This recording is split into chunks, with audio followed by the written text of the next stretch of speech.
What is good, everybody? Welcome back to the replay review series. Today we're hopping on board with Raven Psych. This is a gold silver gameplay, and I'm really excited. We've only done plat and diamond and some onyx stuff in this replay review series so far, and I've gone through the replay, and I want to highlight some themes that I know are applicable to most players within these ranked ranges. Now we're playing ranked Streets Slayer. This is probably one of my favorite game types with this map. I like Streets quite a bit.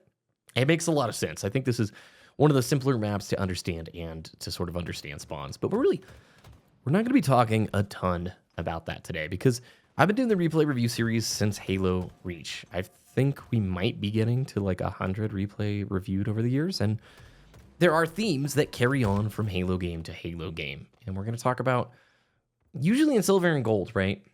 Decision making matters. All my videos go back to that, right? Especially when you're in diamond and you're in platinum.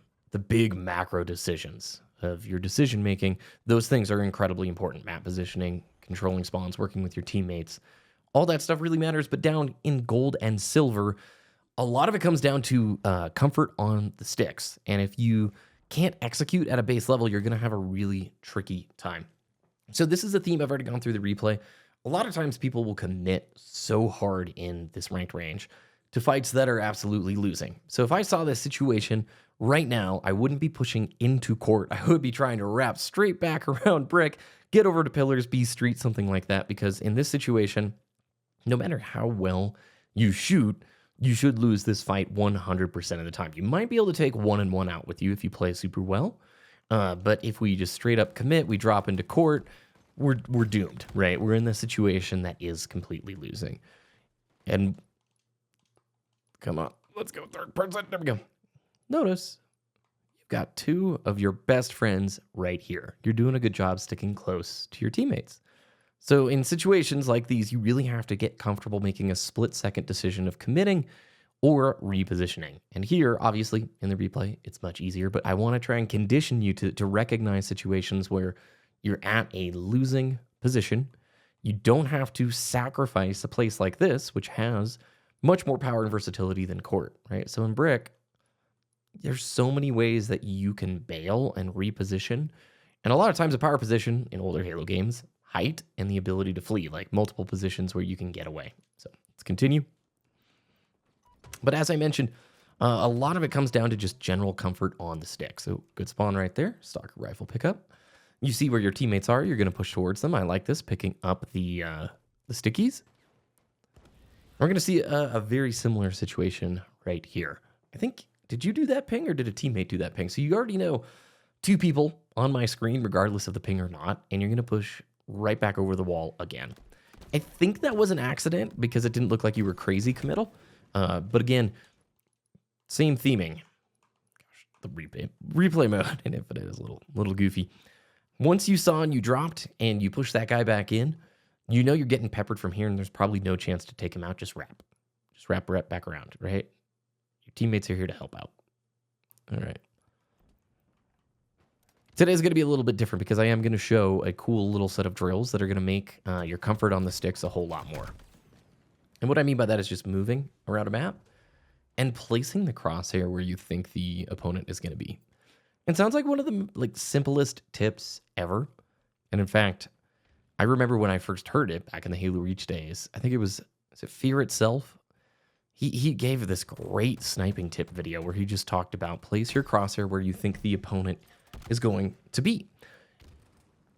And when you start actually doing that, when you start thinking about going around a corner and placing the crosshair in the exact area where you most likely think they are, the success that you're going to see almost immediately is going to be transformative. It's kind of huge lack of direction here in terms of what's going on in the game state, right? No need to look behind you. Back in Subway, you know that that's your spawn, and you can also safely assume that they're, courtyard PD, all that stuff. So let's continue forward here. There's a few habits too with gunfights with people in this skill range, where instead of strafing in the gunfight, they just run directly at the opponent. And usually, this is a good also sense of data right here. So you knew your teammate just died right above you. And you also saw that player that was over on the C stairs. It gives you intel that you're looking at two opponents in that part of the map, right? If you haven't seen them come through like trees or like well, if you don't know callouts, if you haven't seen them come through here, you can safely assume they're coming back here. Now that's a tough decision to just realize. A lot of that is just playing more and getting a sense of the maps more. It's not like in a game I'm actively like, oh, he went there, and like the numbers are flowing through my head. No, you've just played enough to get a sense of like, I didn't see that dude. He's still got to be back there. There's the axe from my teammate right above me. And unfortunately, this is just, yeah, that's a tough one. in those situations, oftentimes it's good to just get out of there. So anyway, what I was going back to is a lot of times players don't strafe. They push directly in a straight line towards the opponent in a gunfight to go for the melee. And when you do that, you make yourself the easiest target in the world to go after. So in that situation, it was kind of similar. Like you were pushing in, wanting the melee. All right. Nice. Chill. And now we get out of here. No, we keep getting out of here. They know you're there. There's 2 teammates down. Yeah, these are those situations where I'd be hesitant to push right back in. Now you're pinched. If it's me, and I know I just landed 2 shots and I'm almost 1 shot, I'm probably not challenging this. I'm probably like trying to back out. Or pinging for a teammate. Yeah. You're sandwiched, dude. And he just pushed back up on you. Got a nice nade. Had a weird little jiggle strafe. And you did the same thing in that fight, too. You just sort of walked straight towards him instead of strafing. So we'll keep going here. There are some nice kills here in just a little bit. And you do know how to aim with the left stick. And I like those situations where we see that happen. Quick note. We don't have to reload as often as you're doing in this match. I used to be one of the biggest culprits of this myself, where I reloaded way too often. Go watch a couple of VODs from people like Lucid or just any pro, honestly. You'll be amazed at how intentional they are when they decide to reload and when they don't. Because here you've added an extra, what is it, a second and a half, 2 seconds to your timing to be able to push in for this. Melee. Oh my goodness, that was lucky your teammate was right there. So this is that comfort on the sticks where I'm going to show you a drill that's going to absolutely change things, right? Maybe it was just a misclick, but we want to be so comfortable with the basic fundamentals of gunfighting that when we go into matchmaking, we don't have to think about it. It's more on autopilot, and our brain can be occupied. Here's that pushing straight line towards somebody again. Yeah, you got the kill because your teammate was helping out, but be careful. We want to be focused on the decision making, not on like just the basic movement mechanics and the general like state of navigating our character in a gunfight. Because honestly, the positioning is not terrible for this skill range, right? And you're picking things up and you're using them. It's I just see in general, beautiful fight. And that's when you relied on the fundamentals. You got the crosshair on him with the right stick. You use the left stick to strafe along with him. I really like that. Working with your team. This is a nice little play right here. Let's fast forward a little bit. Teammates fighting. I definitely see, oh yeah, just huge lack of comfort on the sticks. That's all that's coming down to. If you were more confident and comfortable, that kill gets cleaned up immediately. Also, be cautious with the nades. They're really useful as a tool to prevent somebody from pushing you. They're really great at cleanup. They're not good for exploratory things. There's a really good phrase, you want to be farming, not fishing. Now, that phrase comes from other things. I'm not talking about farming kills here. But when you're throwing grenades out there, just randomly seeing what you're going to get, that's fishing, right? When you're farming, you're cultivating. You're giving things the right stuff at the exact right time. Goes in for the melee. That's got to be a misclick, right? The reload there mid-fight. Or it's just sort of a panic. Again, the number one thing that's going to push you probably into higher gold immediately is going to be just practicing some drills in training mode. And then also, I'm going to show you an octagon drill.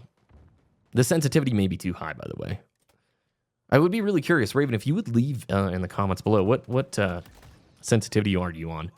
Kills like that were sick, by the way. You got the right stick on it. Oh no. Oh no. No, don't lose this fight, bro. No, don't lose the fight. No. Oh, that's tragic. Yeah. It's like I said, you are in the winning situation in that moment. We're just gonna polish up some of the basics of gunfighting, and I'm telling you, the results are gonna be almost instantaneous. But yeah, the sensitivity looks just a little high for me.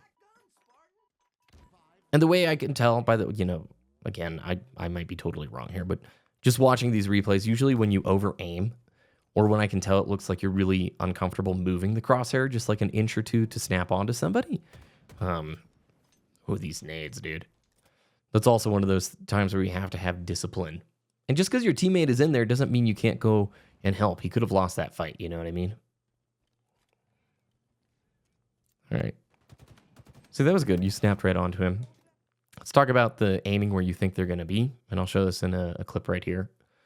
Or I'll show this in the little drill that we're about to do. As you cross this threshold, that crosshair should be not on the little pillar box right there. It should be at the exact opening where the opponent could be. And as you come around that corner, the crosshair traces that opening where the opponent could be. So that you don't have a situation like this where now you're going to have to snap to target. Pretty sick snap too, by the way. But right here, if somebody's coming up through brick, your crosshair's nowhere close to where he's supposed to be. And you reload it again after 2 shots, your BR's fine. And you've got a full commando ready to go. Again, we're aiming where no one's going to be. Nope. These are little habits and things that will make a big difference. Almost had that fight. Almost had that fight. Again, your crosshair, since you didn't have to move it too much, was just sort of right there. Yeah, you're definitely not comfortable in this sensitivity. All right, good game. All right, so we're going to do something that I don't normally do with these, but we're going to go and actually do a couple of drills real fast. Under the maps, you're going to want to search for Octagon 2042. Octagon HCS 2042, and then for the mode, I've shown people how to put this together before, but I'm going to do it really, really quickly. And we look on page 7 is HCS FFA Slayer. You pick it. We go to the lobby options, or sorry, the mode editor. In match, we set it to respawn delay is going to be instant. Sandbox, bandit evo primary, no secondary. Turn off grenades. And then we want infinite ammo, and then we want bottomless clip turned on. I think that's all of it. Then we come down to bots. For the bots, you're going to set it to probably Marine to start out, and then ODST as you get a little bit better. ODST for the sake of the example today. I do it on Spartan, and this is a 15-minute way to warm up. You don't need any friends. You turn 1 bot on for the bot count there, and then you hop in here. And I've actually shown this off on the channel before, but you're literally going to use this opportunity to just improve your aim and your gunfighting skills. It's pretty easy on ODST. Maybe Marine is a little bit too low. But what's nice is, well, it's sort of irritating, but it's also nice. You know, the opponent can spawn really close to you or far away from you. And all we're trying to do is just get comfortable in a 1v1 bandit evo gunfight. And you'll see, it's a really good way to warm up. It takes about 15 minutes in total. Yeah, sometimes the bot's going to spawn behind you. But our main goal is just to continue to fight this way, right? And if somebody spawns close, I would recommend just trying to gunfight with the bot and not necessarily trying to like melee it. We can worry about melees and close-up stuff when we do the other drill. If you do this as a silver and a gold player, heck, you can do this at any play level. I do this to warm up before I go into any ranked match. I play about 15 minutes of this against the Spartan bot difficulty.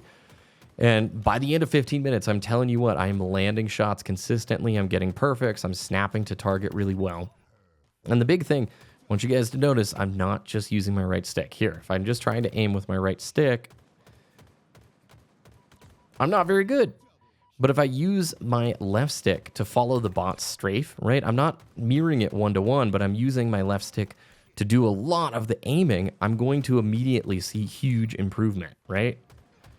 We use the left stick in tandem with the right stick. It's not all this. This is really hard. If I'm just trying to do this no movement, I'm going to struggle, right? So yeah, do this 15 minutes a day, and I guarantee you in like a week, you're going to feel really better. You're going to feel a lot more comfortable in those gunfights. And you're going to be tracing opponents much easier. If you get your confidence up, make sure you go turn it on to the Spartan bot. It's a lot tougher with that. And honestly, the best way to do this is with a friend.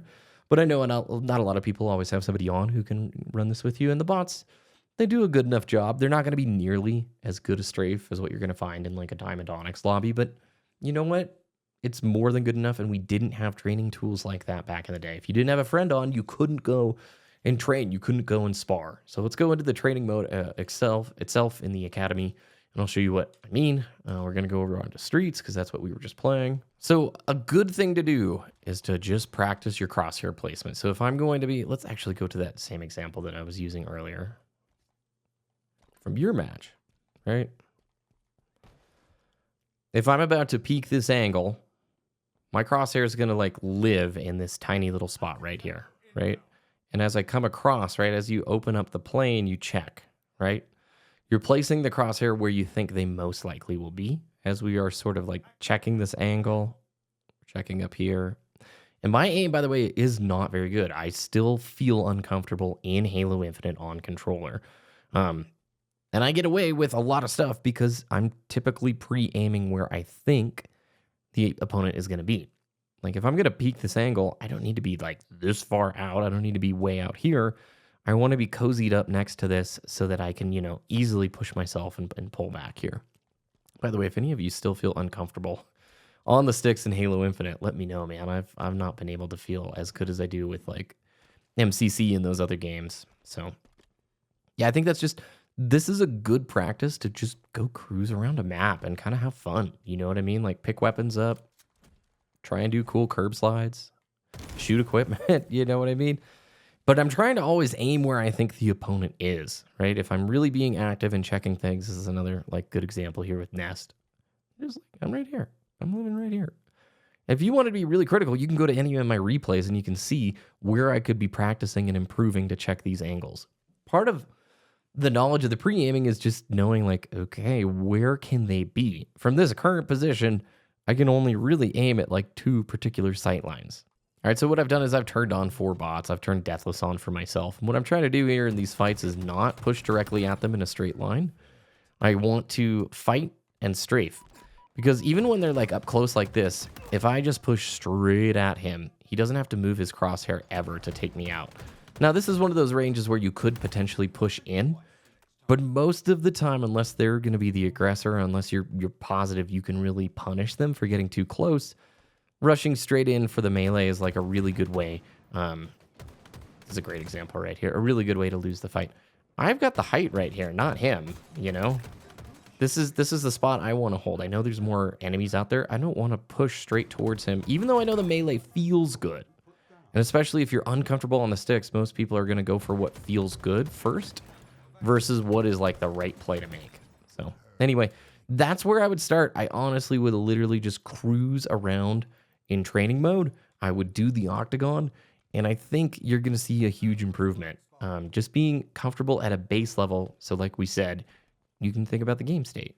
You don't actually have to really be thinking about like what you're doing with your hands. That should become muscle memory. And a lot of that just comes down to playing more. Social's a really good place to do that too, you know, if you get bored of doing the training stuff. Big thank you over to Raven Psych for sending in the replay today. And also, thank you for watching this video. I know these are longer videos, but the support on the series coming back has been immense. I really like doing it.